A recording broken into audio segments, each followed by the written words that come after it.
ఓం మహాగణాధిపతయే నమః. ఓం గురుభ్యో నమః. ఓం శ్రీమాత్రే నమః.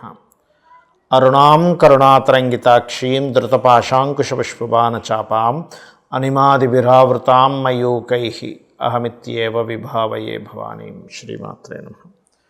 ప్రేక్షకులకి లలితాంబిక అమ్మవారి యొక్క అనుగ్రహం పరిపూర్ణంగా కలగాలని స్ఫూర్తిగా కోరుకుంటూ మనం ఈరోజు 16వ తేదీ నుంచి 31వ తేదీ వరకు ఉన్నటువంటి పక్ష ఫలితాలు ఏ విధంగా ఉన్నాయి, అలాగే గ్రహస్థితి ఏ విధంగా ఉంది ఈ 15 రోజుల పాటు అంటే పక్ష ఫలితం చూసుకున్నట్లయితే, గురువు మనకి మిథున రాశిలో ఉంటూ 18వ తేదీకి మారిపోతున్నాడు కర్కాటకంలోకి.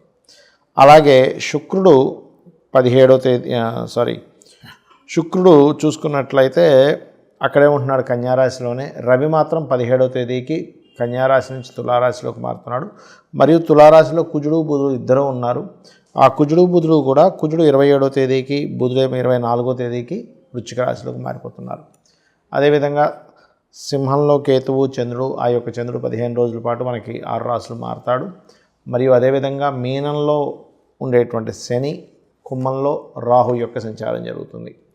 ఈ యొక్క గ్రహస్థితిని అనుసరించి 12 లగ్నాల వారికి, లగ్నం తెలియని వారి రాశి నుంచి కూడా చూసుకోవచ్చు ఎటువంటి ఫలితాలు ఉన్నాయి, ఏ విషయాల పట్ల జాగ్రత్త వహించాలనేటువంటి విషయాలు మనం తెలుసుకుందాం. అయితే చెప్తుంది నేనైనప్పటికీ ఈ విషయాలు సాక్షాత్ అమ్మగా భావిస్తూ ఒక్కొక్కటిగా తెలుసుకుందాం. తులవారికి గనక చూసుకున్నట్లయితే ప్రస్తుతం లగ్నంలో కుజుడు బుధుడు ఉన్నారు. 12వ అధిపతి భాగ్యాధిపతి మరియు సప్తమ ద్వితీయాధిపతి. కాబట్టి ఈ తండ్రి గారి ఆస్తికి సంబంధించినటువంటి విషయంలో కొన్ని కుటుంబ సభ్యులతో కొన్ని వివాదాలు, లేదా వివాహ జీవిత భాగస్వామ్యం ఎంపిక చేసుకునేటువంటి అంశంలో బికాజ్ ఆఫ్ లగ్నం మీద ఆ యొక్క ప్రెజర్ అనేటువంటిది ఉంటుంది, గుర్తుపెట్టుకోండి. అలాగే ఇది కొంచెం విదేశీ ధనయోగాన్ని కూడా ఇస్తుంది, ఎందుకంటే 2, 12 అధిపతి కాబట్టి. కాకపోతే ప్రెజర్తో కూడి ఇస్తుంది. అలాగే 12వ స్థానంలో కాస్త శుక్రుడు ఉన్నందుకు, 12వ అధిపతి వచ్చి సప్తమాధిపతితో కలిసి శత్రువు అయినందుకు ఇన్వెస్ట్మెంట్స్ చేసేటువంటి అంశాల్లో చాలా జాగ్రత్త వహించండి. అలాగే కొత్త ఉద్యోగ అవకాశాలు 18వ తేదీ నుంచి ఆల్మోస్ట్ మీకు దశమ స్థానంలో గురువు వస్తున్నాడు కాబట్టి ఉద్యోగ అవకాశాలు పెరుగుతాయి. అందులోనూ ముఖ్యంగా మీరు స్కూల్స్, కాలేజెస్, ఫైనాన్షియల్ రిలేటెడ్ సంబంధించిన కన్సల్టెన్సీ సంబంధించిన చేసేటువంటి వారికి అనుకూలంగా ఉంటుందని చెప్పుకోవచ్చు.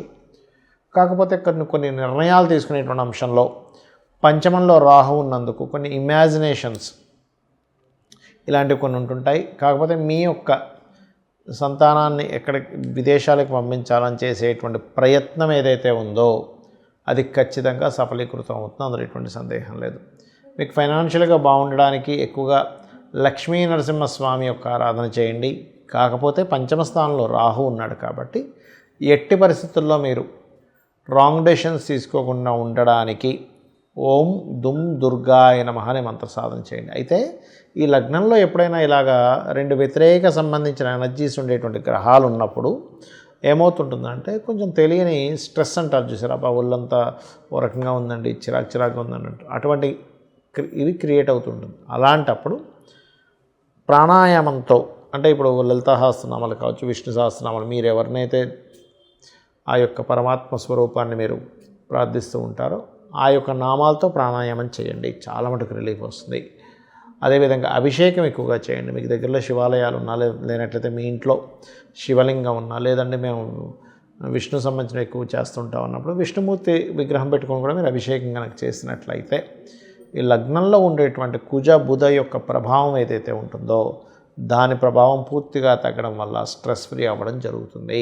చాలామంది ఏమండి మేము ఎంత కష్టపడినా కూడా మాకు ధనపరమైనటువంటి విషయాల్లో అభివృద్ధి ఉండట్లేదు, ఏమి చేయాలని అడుగుతూ ఉంటారు. ఇక్కడ 3 అంశాలు ప్రధానంగా. ఒకటి, మీ యొక్క జన్మజాతకంలో ధనాధిపతి లక్ష్మీ స్థానాలను కొన్ని ఉంటాయి, ధనాన్ని ఇచ్చేటువంటిది ధనస్థానం. అలాగే మీ ఆలోచనలు, మీరు ఎక్కడైనా నిర్ణయాలు తప్పు తీసుకుంటున్నారా, ఆ నిర్ణయాల వల్లే మీకు ధన సంబంధించిన ఇబ్బంది తగ్గుతుందా అని చెప్పేది పంచమ స్థానం. పూర్వజన్మ పుణ్యాన్ని బట్టి వచ్చేటువంటి ధనయోగం ఉంటుంది, అది 9వ స్థానం. అలాగే లాభాలు, వ్యాపారాలు బట్టి వచ్చేటువంటిది లాభస్థానం. లేదంటే నేను జాబ్ పరంగా చేస్తానండి అన్నప్పుడు 6వ స్థానాన్ని, దశమ స్థానాన్ని ఇట్లా చూస్తూ ఉంటాం. అయితే ఇందులో ఒక్కొక్క గ్రహానికి ఒక నిర్దిష్టమైనటువంటి కారకత్వాలు ఉంటాయి. ఒక్కొక్క గ్రహానికి గుర్తుపెట్టుకోండి. ఆ గ్రహము మొత్తం మనకి 2 ఛాయాగ్రహాలు, మిగతా 7 గ్రహాలు మొత్తం 9 కలిపితే మీ ధనాధిపతి ఏ నక్షత్రములో ఉన్నాడు, ఏ గ్రహంతో సంబంధం కలిగి ఉన్నాడు, అసలు అక్కడ ఉన్నదేమిటి, మీరు ఎక్స్పెక్ట్ చేస్తుంది ఏమిటి అంటే చిన్న ఎగ్జాంపుల్ చెప్తాను చూడండి. మనం చక్కగా మామిడికాయకి సంబంధించి మామిడి చెట్టుకు సంబంధించిన ఒక టెంకని పాతాం. అదేమైంది, పెద్ద అయింది, వృక్షమైంది, మొత్తం మామిడి పళ్ళు ఇస్తుంది. మీరు ఎక్స్పెక్టేషన్ మాత్రం చింతకాయలు రావాలనో లేకపోతే సీతాఫలం రావాలనో అనుకున్నారు. అది రావట్లేదు. ఎక్కడి నుంచి వస్తుంది అంటే మీరు ఏదైతే నాటారో భూమిలో దాని యొక్క ఫలమే వస్తుంది. అలాగే మనం పూర్వజన్మలో ఏదైతే కర్మ చేశామో ఆ కర్మ సంబంధించిన ఫలితం వస్తూ ఉంటుంది. జ్యోతిష్ శాస్త్రంలో మీకు అసలు ధనయోగం ఎందులో ఉందో చూసుకోవాలి. అంటే ఒక వ్యాపారం చేస్తే ఉందా, ఉద్యోగం చేస్తే ఉందా, ఆ ఉద్యోగం కూడా ఇక్కడ చేస్తూ ఉందా, వేరే రాష్ట్రానికి మారాలా, వేరే దేశానికి వెళ్ళాలా. చాలామంది ఏమనుకుంటారు, ఏమంటే నేను పెద్దగా చదువుకోలేదు, ఏ దేశానికి వెళ్తాను.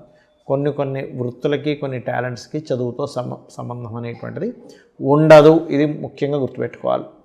అలాగే వ్యాపారం చేసేటట్టయినా చదువుకునేటప్పుడైనా కూడా ముఖ్యంగా చిన్నపిల్లలకి ఒక ఏజ్ వచ్చినప్పటి నుంచే, ఒక సర్టన్ ఏజ్ స్టార్ట్ అయినప్పటి నుంచే జాతకం చూపించుకుంటే అసలు వీళ్ళు ఏ రంగాల్లోకి వెళ్తే బాగుంటుంది.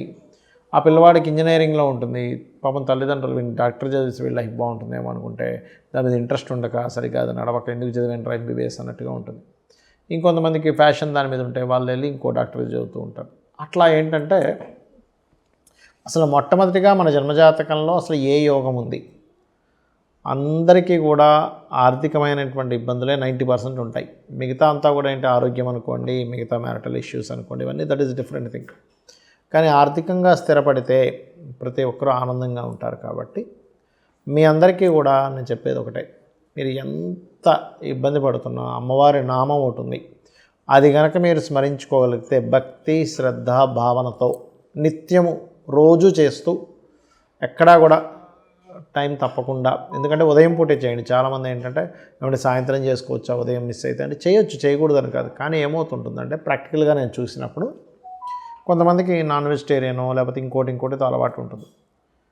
పొద్దున్నే మీరు చేసేసుకున్నారు అనుకోండి, తర్వాత మీకు ఉండే అలవాటుని బట్టి ఏదో తింటారు, ఫుడ్ రిలేటెడ్ సంబంధించింది, అది వారి వృత్తులను బట్టి వారికి సంబంధించినటువంటి దీన్ని బట్టి వాళ్ళకి అలవాటు ఉంటుంది.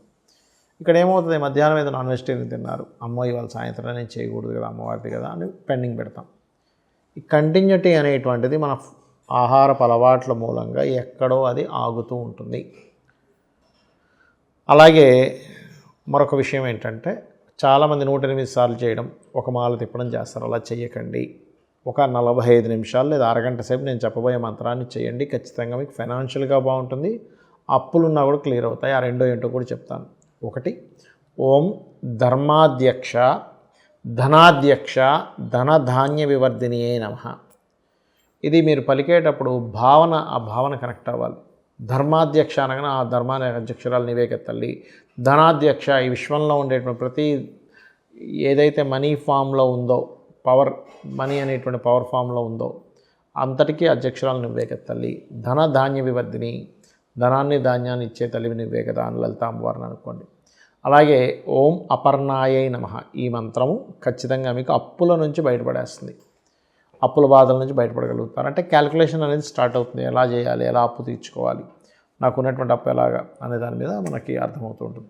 ఈ 2 నామాలు రోజు చేయండి. 100% మీకున్నటువంటి అప్పులు తగ్గడము, మీకు ఫైనాన్షియల్గా గ్రోత్ పెరగడం జరుగుతుంది. మీరు అనుకోవచ్చు ఏమండి ఇవన్నీ నేను ఇంట్లో కూర్చుంటే చేస్తే అవుతుంది. ఇంట్లో కూర్చుంటే చేయడం కాదు, మీ పనులు మీరు చేసుకుంటూ మీ ప్రయత్నాలు మీరు చేస్తే ప్రయత్నమే భగవంతుడు, ప్రయత్నమే అమ్మవారు. గుర్తుపెట్టుకోండి, ప్రతి ఫామ్లోని ఒక్కొక్క రూపంలో, ఎనర్జీ రూపంలో అమ్మవారు ఉంటుంది.